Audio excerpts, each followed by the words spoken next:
The water will want me to cry. Your life as every level of a YouTuber. This video is by POV. This is you. Let's go ahead. Let's dive right in. This is going to be interesting right here. Level 1. The nobody. That's where we at right now, but it won't be like that for long. Best believe that. You upload your first video on a Tuesday, and by Friday it has 11 views and 4 of them are you. You filmed it on your Okay, I can't relate to that. I will. I can't relate to that for sure. phone in your bedroom with a ring light you bought for $37 that makes you look like you're being interrogated by a very enthusiastic police department. The audio sounds like you recorded it inside a sock. The thumbnail is a screenshot from the video itself because you did not yet understand that the thumbnail is the most important frame in the... I feel like in today's age, in 2026 at least, people at least do the research. You know what I'm saying? At least I feel like and believe people do some research on thumbnails and not just taking it straight out of the video. I think everybody knows that doesn't work. I would like to think. But then again, I know there's still a few out there. Entire video, and that the algorithm does not care about your content nearly as much as it cares about whether a stranger clicks on a rectangle in 4 seconds or scrolls past it forever. You spend 45 minutes filming and 5 hours editing because you have never edited video before and every cut feels like surgery on your own face. Yeah, but the thing about this, you know what I'm saying? You get better at this over time. Eventually, it's just like clockwork, and then it's just muscle memory. Eventually, you just know your editing rhythm. Because that's how it starts off with. You ain't got no rhythm. You ain't got no flow. You don't understand how to edit your videos. You feel me? Everybody edits their videos differently. You watch the whole thing back and you sound weird and you look weird and everything about it feels like it was made by someone who does not know what they are doing because it was. Apparently you can go from 0 to a complete site in just a single prompt with Wix Harmony. I don't know if this is going to be possible. Or vibe coding meets drag and drop freedom. We'll see about.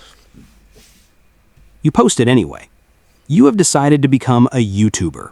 Your friends think this is adorable. Your parents think this is a phase. The YouTube algorithm thinks you do not exist yet. They are all correct. You watch tutorials. You study thumbnails. You learn the words CPM and CTR and watch time retention. And you start to understand that YouTube is not a creative platform with a business layer on top. It is a business platform with a creative layer on top. The algorithm is an engine that runs on attention. And your job is to produce content that captures attention and holds it and converts it into the numbers that the algorithm rewards. And if you do not understand that, you will make beautiful videos that nobody watches. And if you understand it too well, you will make ugly videos that everyone watches. And neither outcome is the one you are actually after. Honestly, if you got the title and thumbnail down to a T, if you're able to get people to click, it's better to have that skill set than the other way around, because it's nothing to improve the quality of your content. You feel me? That ain't nothing. And then at the same time, some people don't. There are tons of thousands of people that watch videos with no editing at all. So you feel me? You actually after takes longer than you think. Many small creators spend months or even years building audiences before generating meaningful income. Some never reach monetization at all.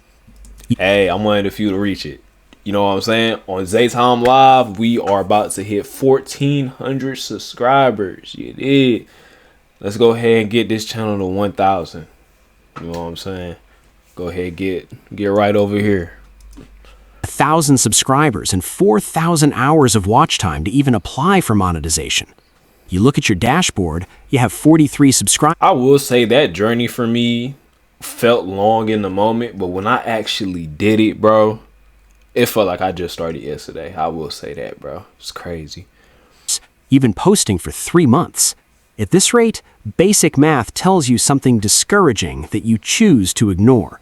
You post again. You study the videos that perform. You're not trying to copy them. You're trying to understand the grammar of what works. Why does this video get clicked and this one doesn't? Why does this one hold attention through the whole runtime and this one loses people at 2 minutes and 14 seconds every single time? You watch your own analytics like a doctor reading test results. The number... Bruh, that's facts. That is actually facts, bro. There have been days to where I was just staring at my analytic board, just dissecting it, going over hours and hours with ChatGPT, trying to figure out how I can improve it, and going through videos trying to improve it and all that, bro. That's facts right there. He's not lying about that. Mostly bad. You look for the one number that isn't bad and you build from there. Your 9th video does something different.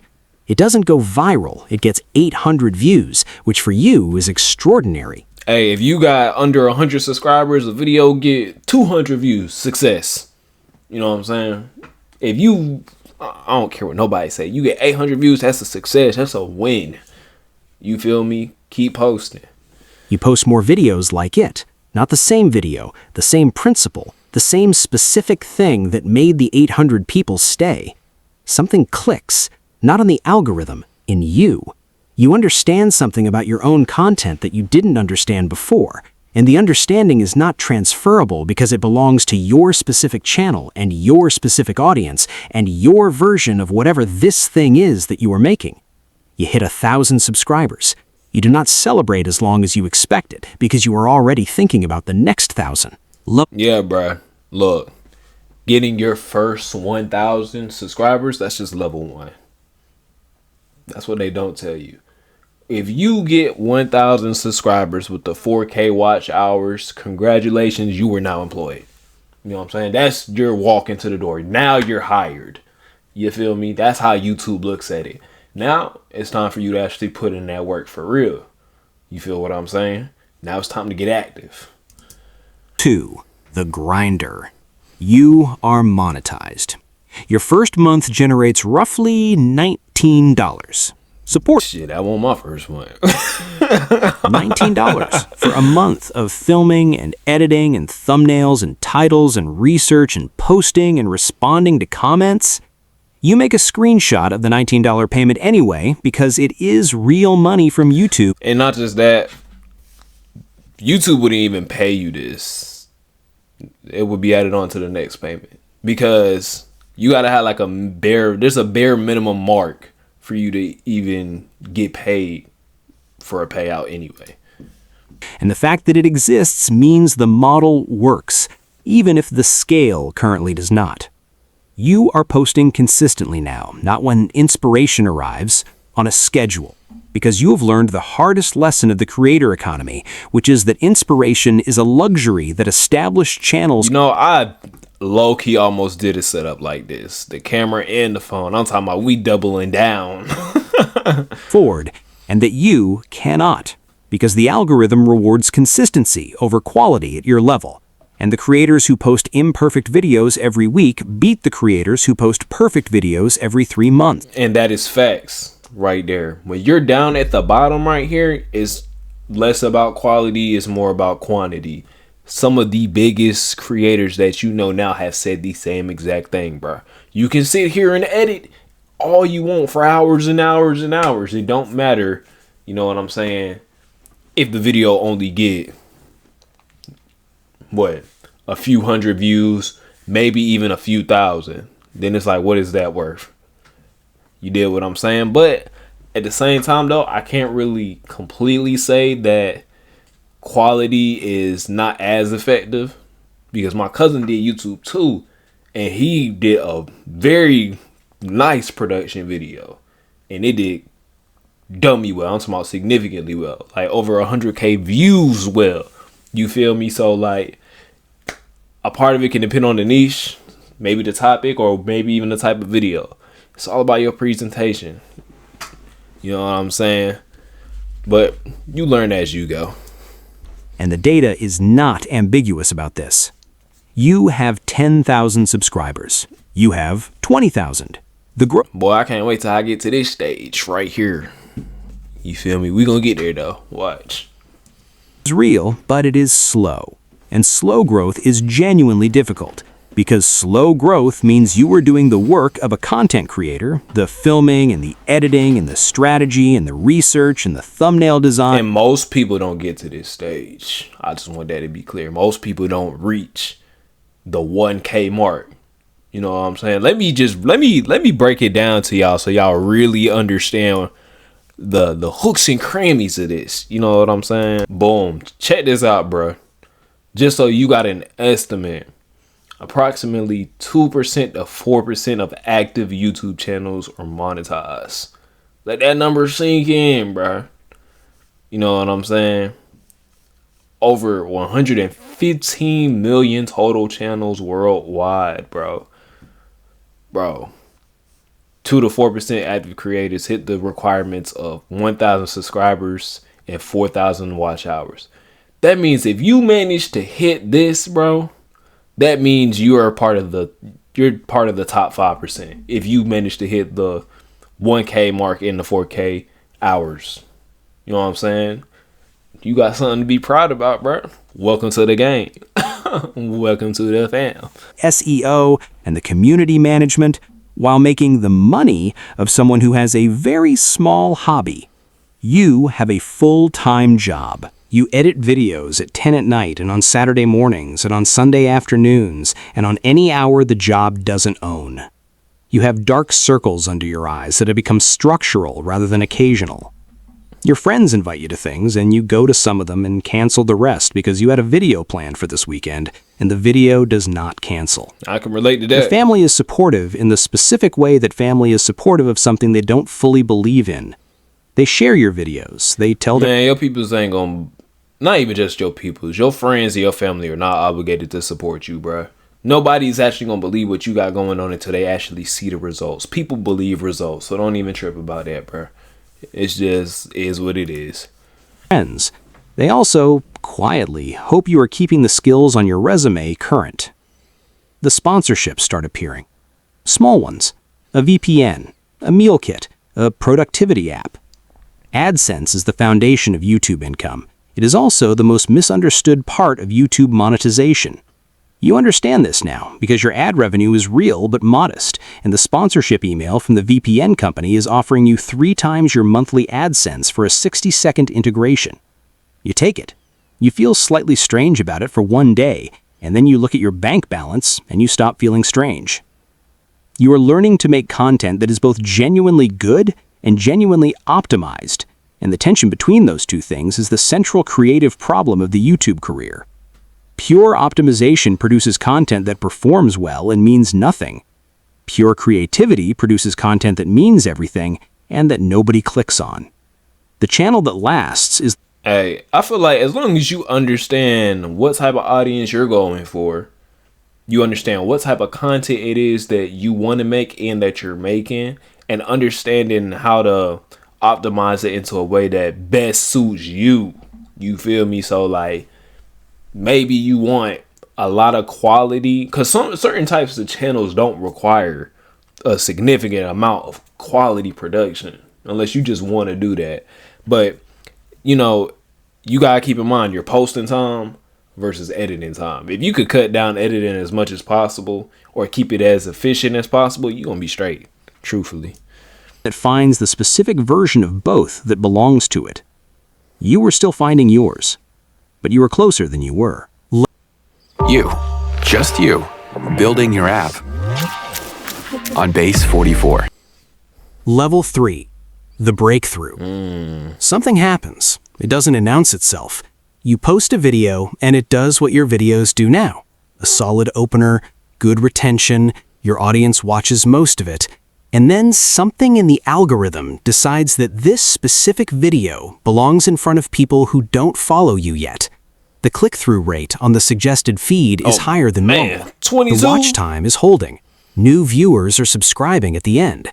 The video crosses 100,000 views, then 200,000. You watch the subscriber counter in real time for the first time since the early days. Shit, my most viewed video ever that I've made hit like 46 or 48,000 subscribers. Not subscribers, 46 or 48,000 views is what I meant to say. That was my craziest video that I've ever done. 1,000 subscribers in a single day, 2,000 the next. Your analytics look like someone else's channel. You are going through what the creator community calls a breakthrough, And what it actually is the algorithm's discovery that your content has a larger potential audience than your current subscriber base, and its decision to test that hypothesis by distributing your video more broadly, and the hypothesis turning out to be correct. You hit 100,000 subscribers. YouTube sends you a silver play button in a black cardboard box, and you hold it, and you feel something that is difficult to describe. Not quite achievement, more like confirmation. Confirmation that the years of the $19 months and the 10 at night edit sessions and the videos that got 40 views and the friends who didn't come back from the events you canceled to make content. Confirmation that all of it was not a delusion. Man. It was a process. The channel. I can't wait for the day that I get mines, bro. That's gonna be great. I don't know. It's more than likely gonna be on the reaction channels for sure. The reaction channel's gonna get it first. I got a gaming channel that 100% gonna push this year. I would like to get it first on my gaming channel or my vlog channel. One of those two. You know what I'm saying? That I would really. Man, I don't even know what I'm talking about. I don't even know what I'm yapping about. If I get one, period, bro, that feeling gonna be amazing. Is your full-time job now? Not comfortably. Not yet. But you left the other job 3 months ago with a runway that felt terrifying and a bet that turned out to be correct. And you are now a full-time content creator, which means you now face a completely different set of problems than the ones you had before.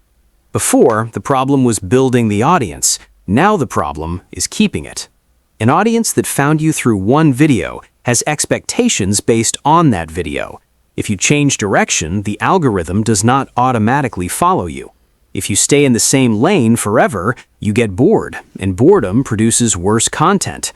The creative constraint of making... Shit, I mean, if you got an audience that really rock with you, bro, they gonna stick it out. Or you can make another channel. You know what I'm saying? That's probably the best thing you can do. That's why I made a whole nother separate reaction channel for these type of animation-based reactions or evergreen-based reactions. Because I ain't trying to react to cultural trending topics all day, every day, bro. I'm not. Because I don't care about them folks like that. I don't. Content your audience loves, while also making content you are genuinely interested in making, is the problem you will spend the rest of your career trying to solve. Only 9% of independent creators reported earning over $100,000 last year. You are in the 9% now. You are also spending more than you expected because good content costs money. Equipment, software, research, travel sometimes, a video editor because you cannot keep doing everything yourself and grow simultaneously. Yeah, you gotta outsource. Your revenue is real and your expenses are real, and the gap between them is income. And the income fluctuates more than any salary you have ever received. December is great because Q4 delivers the highest CPMs. January is brutal because it doesn't. You learn to budget across the year rather than month to month. You learn that a YouTuber's financial life is closer to a small business owner's than an employee's. You own the asset. The asset requires maintenance. The maintenance never stops. Level 4. The brand. Yes, sir. 5 years in, maybe 6. Man, you have 500,000 subscribers. A million. The number is almost beside the point now because you have learned something that the subscriber count cannot capture. The difference between an audience that follows you and an audience that trusts you is the difference between a channel and a brand. A brand means that when you recommend something, people buy it. When you launch something, people show up. When you post something, people share it. Not because the algorithm showed it to them, but because they wanted the people they know to see it. You have built something that has its own gravity. The economics at this level are completely different from every previous level. Creators at the 1 million subscriber level can earn $10,000 per month from AdSense alone. That figure represents only ad revenue, not total YouTube creator earnings. Your total earnings include sponsorships that pay significantly more than AdSense. They include a merchandise line, a course maybe, an affiliate structure. Some creators at this level have launched entire companies off the back of audience trust. You have a team now, a video editor, a thumbnail designer, a social media manager, maybe a business manager. Yeah, we just went full outsource mode, bruh. We don't do nothing but record. You are no longer a person who makes videos. You are a person who runs a media company that produces videos, and the distinction matters, because running a company requires a completely different set of skills than making content, and you developed one of those skill sets over 6 years, and the other one you are developing in real time under pressure while also trying to make the videos. The burnout conversation is real at this level. The algorithm requires volume, your audience requires quality, your sponsors require deliverables on schedule, your team requires leadership, your own creative energy requires replenishment, and the replenishment is hard to find when the content is your job and your identity and your primary social environment simultaneously. The creators who do not address this equation eventually produce a video that starts with the phrase, "I need to talk to you guys," and the comments fill with people saying they knew something was wrong and that they support whatever decision you need to make. You do not want to make that video. You learn boundaries the hard way. You learn that the creator who posts less but rests enough consistently outperforms the creator who posts everything. And I think this is also why it's important to schedule based around, like, you got to understand like what your limits are to when you'll get burned out. You know what I'm saying? Schedule something that's consistent for you, but not to the point to where like when you do start feeling burning out, you can't post or you just outright crash. Now you ain't posting for like a week or two or anything like that. That's why I would say it has to be the hardest part about being a YouTuber. That part right there, the scheduling, the timing, and just time management all together. Once you get that down and lock that in, you're good. You're straight. Comes out every 18 months. You learn that your audience would rather have you functional and occasional than brilliant and destroyed. You are a business. You manage accordingly. Level 5, the institution.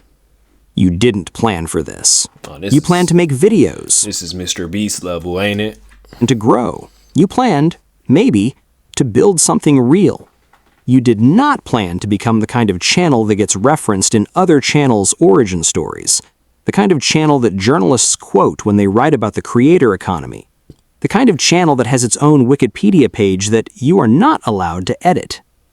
Mr. Beast, Jimmy Donaldson, stands out as the most popular YouTuber globally with over 234 million subscribers. Yeah, this is insane, bro. Like, this guy breathes this. Like, this is his purpose. Like, God created him specifically to do this. Nothing else. And an estimated net worth of $500 million. You are not Mr. Beast. Most people at this level are not Mr. Beast. But you understand now what Mr. Beast understood earlier than almost everyone, that YouTube at the top level is not a content platform. It is a distribution platform for whatever you actually want to build. The videos are the front door. Behind the front door is everything else. You have built the everything else. It looks different for every creator at this level because it is the product of a specific audience's specific trust in a specific person. And that combination is not replicable. Your version of it is your... I don't know, bro. Let's say I do ever get to 10 million, that 20 million subscriber range. You know what I'm saying? I don't know, bro. Like, I don't care to be a Mr. Beast or nothing like that. You know what I'm saying? I would probably more than likely just invest the money into outside sources as well. So that way I got something going on in real life, some real life assets in case I want to pass, you know, some assets down. I'll probably do that. But yeah, at that point, bro, I'd say that's, you can't get no more successful than that. Real talk. It generates revenue that would have seemed impossible to the person filming in a ring-lit bedroom with 11 views and 4 of them being themselves. But here is what nobody tells you about level 5. The pressure does not reduce. It compounds. More subscribers means more people whose expectations you are managing. I was about to just say more revenue means more overhead. More visibility means more scrutiny. Every video you post is now reviewed not just by fans, but by critics who have built entire channels around reviewing yours. Every opinion you express is now a public statement with a documented record. The parasocial relationship between you and your audience, the feeling they have that they know you, that you are friends, that your life is something they are a part of, is the foundation of everything you have built, and it is also the most demanding relationship you have ever maintained. You made a video 7 years ago that does not reflect who you are now. It is still up. It will always be up. The internet is not a draft. You have learned to live with this. You post a video today, the notification goes to 8 million people. Some of them have been watching you since the bedroom with the ring light. They remember the video with 11 views. They were 4 of those views. They have watched you grow. I don't even know how I would react to that. If somebody tells me they've been watching me since I'm at rock bottom right now, like, what? You are certified, like, you a GOAT. Real talk, like, OG certified, like, you would be the reason. All love to you. You know what I'm saying? I'll have to say that I love you forever. Like, no cap. If you subscribe to me and you've been down since day one, and you tell me years down the line, I've been watching you since you was at before 1,000. Like, bruh. In the specific way that people watch something they were present at the beginning of, with ownership, with pride, with the occasional comment that says, I was here before you were big, and you read every single one of them, even now. Especially now. Because level 5 is not really about the numbers. Level 5 is about what happens when you build something that outlasts the algorithm's opinion of it. When the community you created becomes self-sustaining. When the videos you made in years 2 and 3, the ones that got decent numbers and nothing more, turn out to be the ones that changed someone's life in a way they email you about 9 years later. Yeah, man. That is, your life is every level of a YouTuber. We're just at the beginning. You know what I'm saying? I got ZayTime Live. I'm monetized up there with 1,400 subscribers. You know what I'm saying? That's just the start for me. We gonna get this channel monetized too. We gonna keep going from there. We gonna be consistent. I ain't never gonna stop. I'm gonna keep going until I can't go no more. But yeah, bro. I see y'all on the next one. Hey, if you like the video, then like the video. And if you want to see more reactions, subscribe. I love y'all. Shout out to my twin. Ain't never seen tears from a gangster. So why the world want me to cry? Fighting depression. Talk to the spirits, use them judges that help me get by. But I cannot lie, that she hurt me bad when I got that call, told me you died. Like how the fuck can they take you? Man, I hope I wake up, it's a lie.